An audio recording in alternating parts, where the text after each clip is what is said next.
ahora con una entrevista al señor César Delgado Guembes, exoficial mayor del Congreso. Y hay varias preguntas, porque en principio le damos la bienvenida.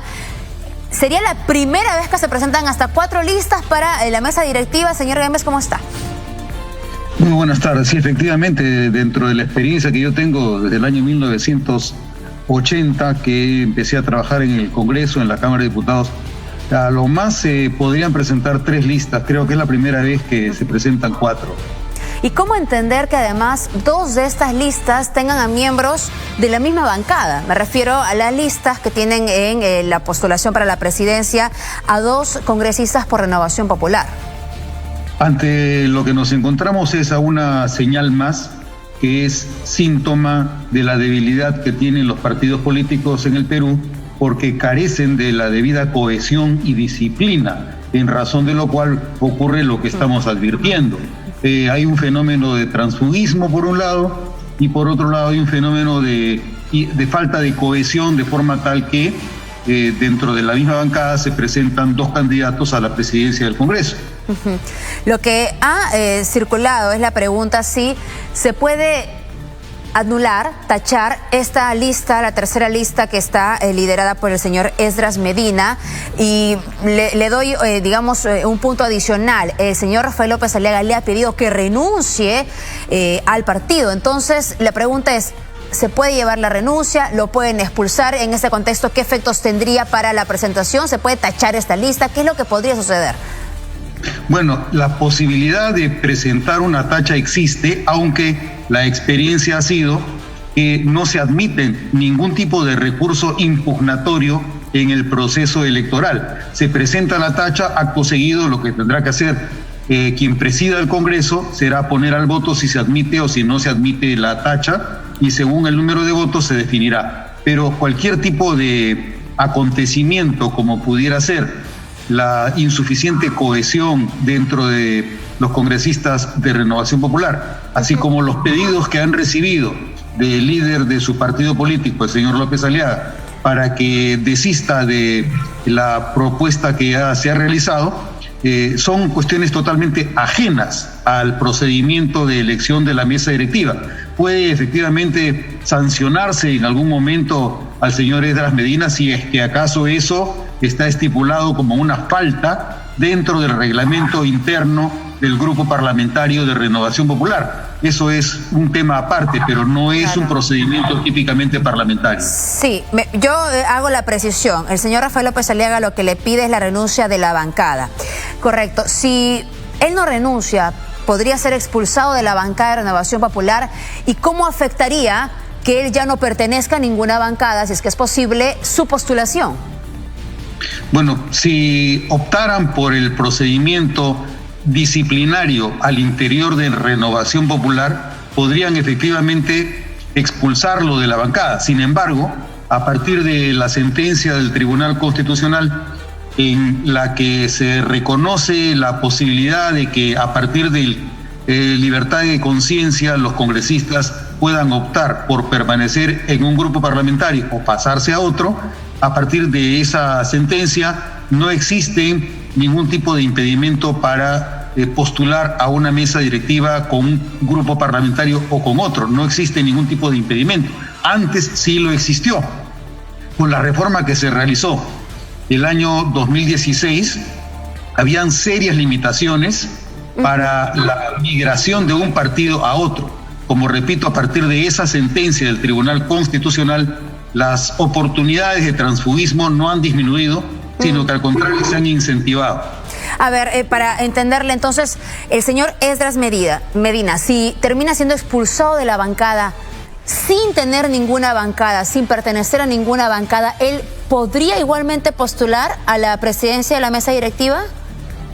De acuerdo a las normas que prevé el reglamento, hay una duda respecto a si cabe o no que un congresista que no pertenezca a una bancada puede postular a un cargo en la mesa directiva. ¿Por qué? Porque de acuerdo al reglamento se señala que los congresistas pueden postular a la mesa directiva. La pregunta es, cuando se habla de postular a la mesa directiva, ¿quiere decir que yo como congresista puedo postular a un tercero para que sea parte de una lista, o si es que yo personalmente no puedo ser postulado por otro, si mi condición es la de un sujeto activo o la de un sujeto pasivo. Eso no está definido tampoco en el reglamento. En principio tendría que ventilarse en el Pleno y decidirse también con los votos.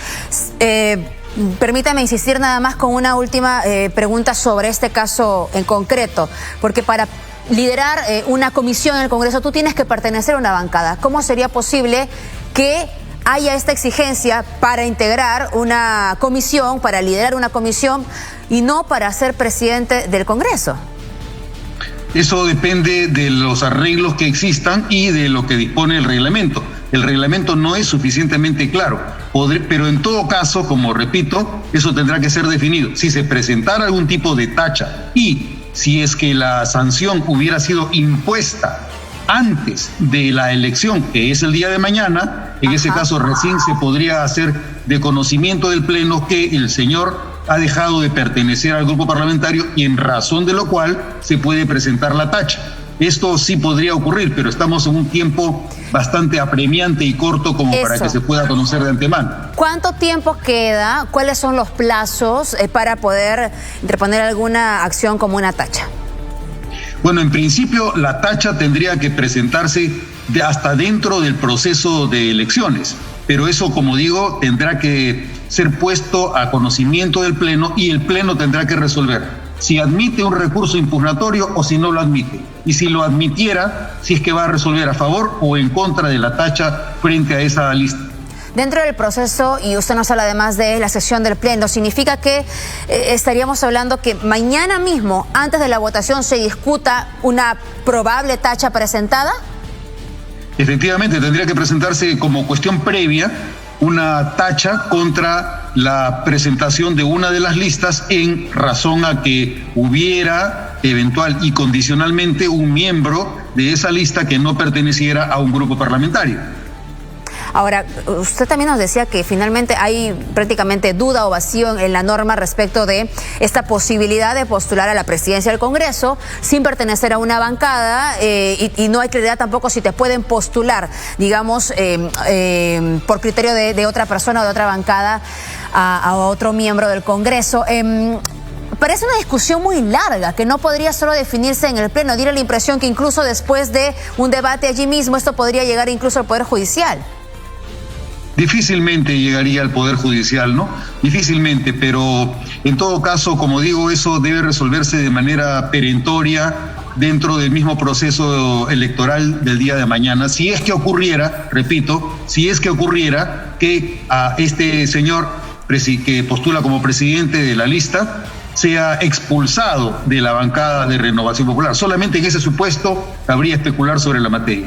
Bueno, recordamos la importancia de esta elección, que no siempre tiene los reflectores encima, pero en esta ocasión la circunstancia es diferente porque se habla de la posibilidad, acaso, por sucesión constitucional, que el próximo presidente del Congreso sea incluso un presidente transitorio de la República. Señor Delgado Guembes, son 4 listas. ¿Cómo procede la elección en cuanto a las votaciones, por favor? En primer lugar, se debe someter a votación las 4 listas y ganaría en primera vuelta la lista que acumulara un número de votos equivalente a la mayoría absoluta, vale decir 66 votos. Si ninguna de las 4 listas alcanzara los 66 votos, debe pasarse a segunda vuelta con las 2 listas con mayor cantidad de votos, y en la segunda vuelta gana la lista que acumule mayor cantidad de votos que la otra. Correcto, por lo que esta división, esta cantidad enorme de listas que se presentan, lo que harían es probablemente beneficiar a aquellos que tienen una solidez mayor en sus bancadas. Eventualmente, pero no descuidemos que lo que estamos advirtiendo en Renovación Popular con la falta de cohesión también ocurre en las demás bancadas, con ligeras excepciones. Probablemente uno de los grupos parlamentarios con menor indisciplina o falta de cohesión sea el de Fuerza Popular, que es el que se mantiene más sólidamente. Los demás tienen divisiones en cada una de sus votaciones. Ahora, hay también una particularidad porque a diferencia de lo que vemos en otro tipo de votaciones, aquí el voto es secreto. Desconoceremos finalmente quiénes son o qué congresistas votan por qué listas al final de cuentas, ¿no? La respuesta será la sumatoria de los votos. Efectivamente, y en principio, como lo has mencionado, los votos son secretos. La violación del voto secreto constituye en principio una falta reglamentaria por la que eventualmente podría hasta sancionarse a los congresistas que, desconociendo la naturaleza secreta del proceso, hagan público su voto. Eso nunca ha ocurrido, pero es parte de la lógica del sistema parlamentario. Me parece recordar que en algún momento hubo algún congresista que sí mostró su voto o por lo menos lo anunció.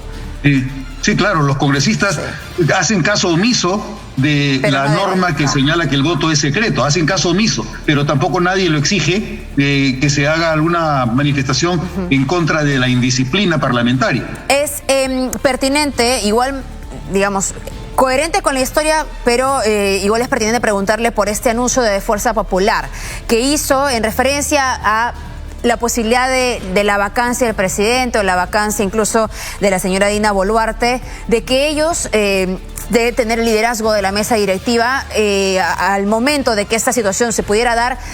Propondrían una nueva postulación de mesas directivas para que ellos no sean quienes se encuentren en este gobierno transitorio. ¿Válido?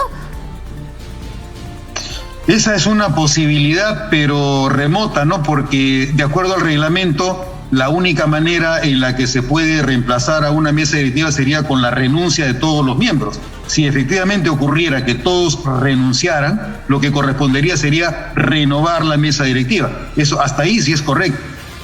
Correcto. Bueno, en todo caso, solamente para tenerlo claro, porque finalmente es una duda que suele darse ante las votaciones del Congreso, ¿no? Siempre hay este voto a favor, en contra o en abstención. En esa circunstancia, digamos, esto no tendría lugar en el sentido de que el voto es secreto. En todo caso, podrían anular su voto. ¿Así es? Bueno, anular el voto... Me refiero a poner votar nulo. Sí, claro, se puede votar, pero como te señalo, de acuerdo al reglamento, los votos que se computan para efectos de la determinación de quién gana en la segunda vuelta son solamente los votos a favor de una lista o de la otra lista. En este caso, los votos nulos o los votos en blanco son considerados como votos no válidos. Por lo tanto, no son parte del cómputo respecto a si la votación fue válida o no. Correcto. Hay la posibilidad, acaso, parece improbable, pero de que algunos congresistas decidan abstenerse de votar. Claro, cabe, eso es un derecho de los congresistas abstenerse de votar, como es un derecho de los congresistas votar nulo. Pero como repito, esos votos en blanco o nulos no son objeto del cálculo para determinar si una u otra lista son las que ganan en el proceso. De acuerdo. Le agradecemos en todo caso la respuesta a cada una de estas dudas. Como decíamos, no es una votación que suele tener la atención de toda la ciudadanía y tocaba por ello hacer preguntas muy minuciosas. Señor Delgado Guembes, y le agradezco mucho por su tiempo y la paciencia para poder responder todas estas interrogantes. Al contrario, muchas gracias. Hasta luego. Buen día.